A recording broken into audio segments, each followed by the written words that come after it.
I was talking to lobbyists actually just the other day, and I said, what's the number one issue that you're seeing in Texas legislation right now? And he said the number one issue is artificial intelligence. Do you want a wealthy retirement without worrying about money? Welcome to the Retire in Texas podcast, where you will discover how to enjoy your faith, your family, and your freedom in the state of Texas. And now, here's your host, financial advisor, author, and all-around good Texan, Darryl Lyons. This is Darryl Lyons, CEO and co-founder of PAX Financial Group, and you're listening to Retire in Texas. This information is general in nature only. It's not intended to provide specific investment, tax, or legal advice. Visit paxfinancialgroup.com for more information. So I've done an episode on artificial intelligence before, and I want to do another one. It's that important for you guys to know what's going on in this area of technological advancement. Now, artificial intelligence, the primary goal of artificial intelligence is to produce machines whose overall intellectual ability is indistinguishable from that of a human being. So artificial intelligence is a machine whose overall intellectual ability is indistinguishable from that of a human being. Now, we often hear the words generative associated with artificial intelligence. So they say generative AI. And so generative means that tool, that specific tool, can generate new content. And so juxtapose that with just simple artificial intelligence, which just analyzes information. The idea of adding that adjective, generative AI, means that this artificial intelligence tool can generate new ideas. So slight distinction, but one that you might hear more and more. Let me give you an example. So artificial intelligence in and of itself might be able to look me up and give, maybe even give me some information about me. So if I were to Google myself, Darryl Lyons, or go to ChatGPT, which is one of those large language models we'll talk about in a minute, I would be able to learn about myself, right? And give me information. That would be useful. But generative AI could maybe generate a poem about me. And so I went into ChatGPT and I said, hey, write a poem about Darryl Lyons. I'm just curious. And here's what they said. And I won't read you the whole poem. But anyways, here's what they said. In the heart of dreams, where ambitions soar, stands a leader, a guide with wisdom in store. Darryl Lyons, a name carved in gold, a story of courage, inspiring and bold. It goes on and on and on. But that's generative AI, is them being able to create new ideas, generate new ideas. And the idea is that artificial intelligence can reason, ultimately, be creative, solve problems, make decisions, kind of create sounds that sound like your voice, maybe. Sights, things that you see that look like you, that aren't you, that's kind of stuff. Let's go into sounds, for example. Sounds. This one's really interesting as artificial intelligence is really refining, and we're learning about how to leverage artificial intelligence. There's a podcast I was listening to, and I'll put a link in the show notes. Some guys on the podcast were like, okay, chatbots, right? Chatbots that are on, you go to any site and in the corner, it's a chatbot. It says, how can I help you today? Well, so they thought, rather than a chat bot, what about more like an agent bot? An agent meaning somebody who represents you. So this bot is, okay, let me say it this way. Imagine you're very rich, super wealthy, and you have this secretary that does everything for you. Dry cleaning, dental appointments, dog cleaners, golf lessons, all that. She has to schedule all this stuff for you all the time. So what if you had a bot that did all that, that scheduled all that stuff? You don't have to be on hold at a doctor's office. You can schedule everything. And you just tell this bot what to do and when to do it. It does it for you. Now, the key to it is this agent bot would call all the offices, your dental office and your doctors and everything else. They would call, and they would have to be able to navigate a human dialogue that can go different directions. And so these guys in this podcast, they created this agent bot, and they actually tested it out. And it was kind of funny because they actually didn't hear. They recorded the conversation, but they didn't listen to many of the conversations until they were live on air. So that was fun to hear them real time enjoy their agent bot working for them. So this agent bot called doctor's office to schedule a doctor appointment for somebody, one of these radio hosts. And of course, the receptionist of the doctor's office, she's going to ask various questions, and sometimes she might have an exit ramp where she asks questions that they didn't anticipate. So they did their very best to anticipate it. I mean, they're really silly about it, by the way. They said that they were scheduling an appointment because this guy had an inverted nipple that he got at a Hamilton play. So they were very silly. But it was kind of fun to see the agent bot really navigate this human interaction extremely well, like weird well. They did it again. They showed one of a pet groomer. So this agent bot called a pet groomer, and to schedule an appointment for not a dog, not a cat, but for a pig. And so then, of course, the receptionist's like, well, we don't do pigs. And the agent bot said, well, pigs need grooming too. And so they had anticipated some things, and then they missed some things. So they didn't anticipate all the human interaction. So that's what the machine does, is it learns the more it repeats itself. And then eventually, and we might be 2025 or 2026, where it has enough experience that there's not many hiccups in these dialogues to where you could have an agent bot schedule all of your appointments for you. These guys, they have, like, I think, an Australian accent. So their voice was not of a person that was random. It was simulating the actual guy's voice. So it sounded just like him. And so this agent bot wasn't like the normal Siri bots that you might hear. It was a human. It sounded just like a human. All the sniffles, all the ums, all the slight stutterings, and the Australian accent. So it sounded just like the radio host. And the receptionist could not distinguish it from a machine, could not distinguish it from Siri or Google or whatever else. Or, all those voices we have now, Alexa, it's a machine. Like, you get it completely. But we're not far away from not knowing if it's a human or not on the other line. So that's what we're looking at in this artificial intelligence, just kind of like a glimpse of what's out there. And there's all kinds of ramifications of this. But what I'm telling you is that this artificial intelligence is simulating sound in such a way that it's going to be a bit challenging for us on a go-forward basis to understand if it's a human or not. In fact, Randy Travis, They recently, he had a stroke, and this was late 2023. There was a London-based tech firm that built. It was a unique artificial intelligence model using Randy Travis's voice, along with a catalog of recordings from 1985 to 2010. And so what they did is they took his voice and kind of cut it up and created a song, because he can't sing anymore. So they created a song, and his first song in almost a decade, called Where That Came From. And it's a great song. Randy Travis didn't actually sing it. It was artificial intelligence that copied his voice. And it's a really, really cool song. So this is what's happening, and it's transforming. And you can see it today, the value of it, because, like, if you ask Siri or Alexa to do things, it's like this robotic voice, and it could be better, and it will be better. It'll be something like this. It'll be like, hey, Siri, play Frank Sinatra for me.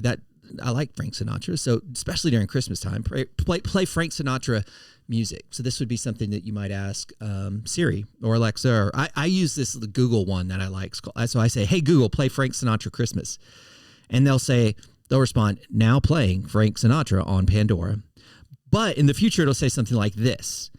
Hey, Darryl, it's a beautiful day. Happy to play it for you. But first, did you get that workout in? You told me to remind you. In fact, you said that I could not play any Frank Sinatra until you worked out. So I want to make sure you did that workout first. I'm going to play Frank Sinatra for you, and I'll play some really good stuff right now, some stuff you haven't heard, but make sure you get that workout in. And it might even be my dad's voice or my mom's voice that this is what we're looking at. It's going to be a human interaction. And yes, this is weird. And I'm going to give you some takeaways in just a minute. But the point I'm trying to get home is that this stuff is happening fast. So let me just kind of stop for a second and give you kind of like where are we at today with all of this stuff. You've heard of artificial intelligence. I explained what generative AI is. What are large language models? You've heard of that as well.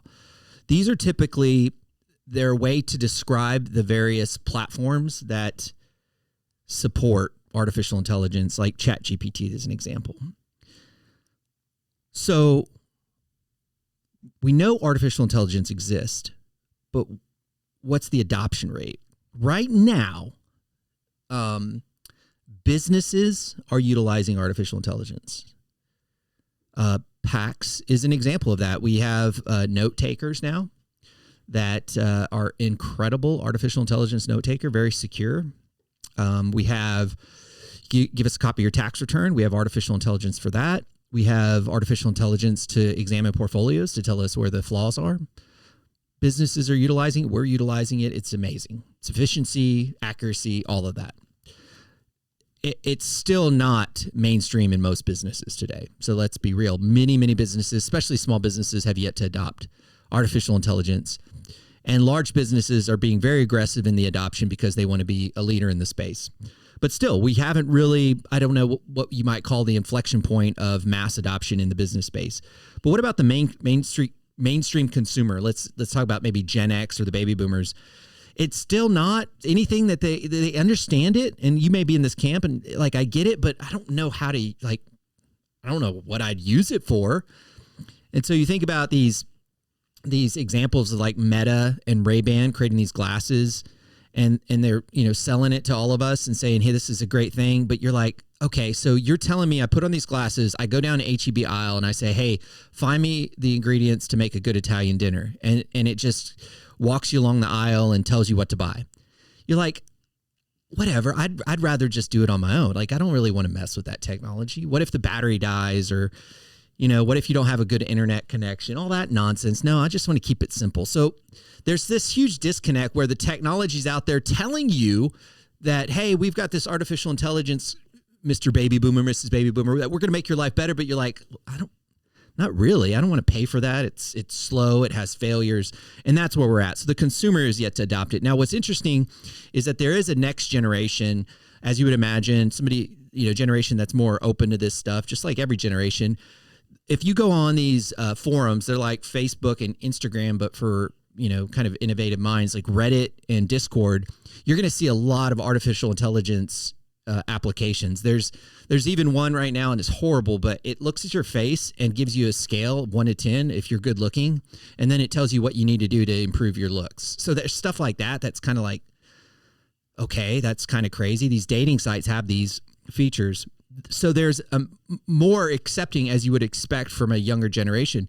Don't discount that because a lot of times the economic engine happens at that generation.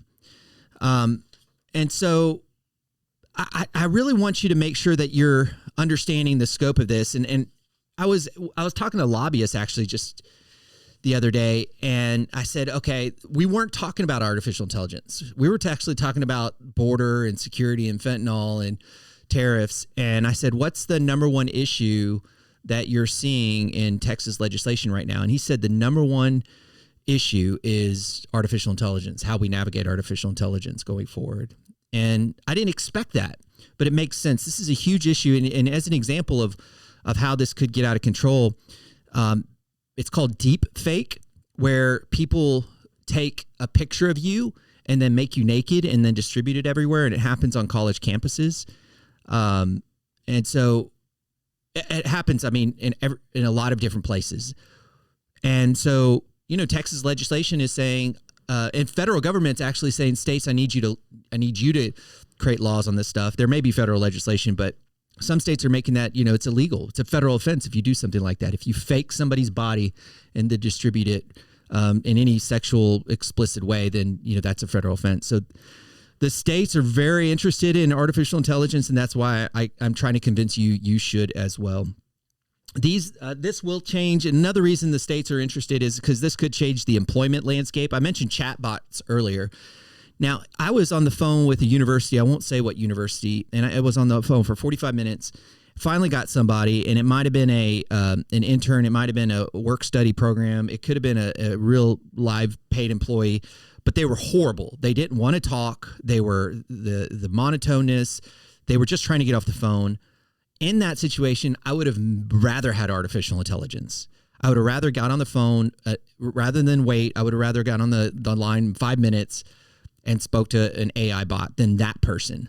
So will employment change with artificial intelligence? Yes, that person won't have a job anymore. So there'll be a lot of people that are in call centers that aren't very good at their jobs. Yes, they will be replaced by artificial intelligence.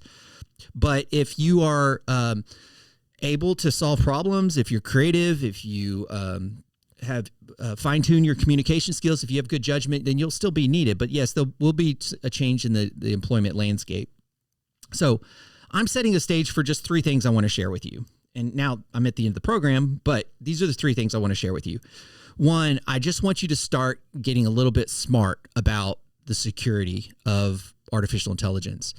For example, banks, it's a game right now because banks we're starting to say, okay, we're struggling with 2-factor authentication. What if we just call the client and just ask them in their own voice to confirm? Then these con artists all across the world are starting to mimic people's voice, like I mentioned, and be able to hack into people's bank account. So it's just a really game of cat and mouse, and the government can't keep up, and the financial services industry is trying to stay ahead of these con artists, which are not just like con artists. Like these are massive in Southeast Asia and Eastern Europe and even South America. These are organized crime that are using artificial intelligence to simulate you as a person. So I just want you to be aware of these security threats and just stay on top of it. That's number 1. Number 2, I think artificial intelligence is going to be the next great investment opportunity in a marketplace. We've seen NVIDIA stock just blow up, but there's going to be a phase 2, not only companies that manufacture chips, semiconductors, but also, those that build data centers that need to provide the energy infrastructure to support data centers, and then all the companies that manufacture the tools and the resources, and those that even are protecting us from the bad guys. There's going to be a whole new iteration of companies that are going to be opportunities in investment portfolios. And so I want you to just know that there's going to be some ups and downs in that journey, but I do want you to lean into the opportunity to participate in this next industrial revolution in artificial intelligence. So that's number 2. And then number 3, I want you to play around with it. You're probably using some artificial intelligence now. If you think about it like Grammarly, if you use Waze, that's an app to help get you from point A to point B.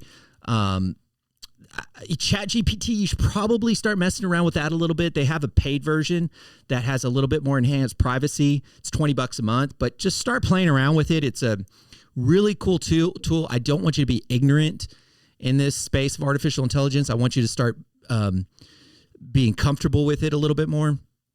I especially believe that as the Christian community, I don't want us to be ignorant or live in fear. I want us to figure out a way to participate in this economy. I think the worst thing that we can do is get in our ecosystem and our bubble and our safe place, and then we don't have a voice. And that's happened too often in school districts. It's happened in politics, and it's happened in Wall Street, and it should not happen in artificial intelligence. So I'm encouraging you to lean in and not sit back and watch how things might develop independent of a Christian, Judeo-Christian point of view. My interest will continue. My son is studying this stuff, so we talk about it a bit. My brother actually developed a Catholic version of a ChatGPT, so that's pretty cool. And I think you'll probably hear more and more about artificial intelligence and the innovation that's taking place in 2025. So I look forward to sharing more updates as we continue to understand how this works in our lives. I want to make sure that we always think about it in terms of the security threats to your life, the investment opportunities, and then just the practical applications. So those are the 3 takeaways. Pay attention to the security threats, look for those investment opportunities, and then fiddle around with it so you're not just completely out of the game. Hope that all makes sense. It's a lot of content to digest. And as always, have a wonderful day, and you think different when you think long-term. Have a great day.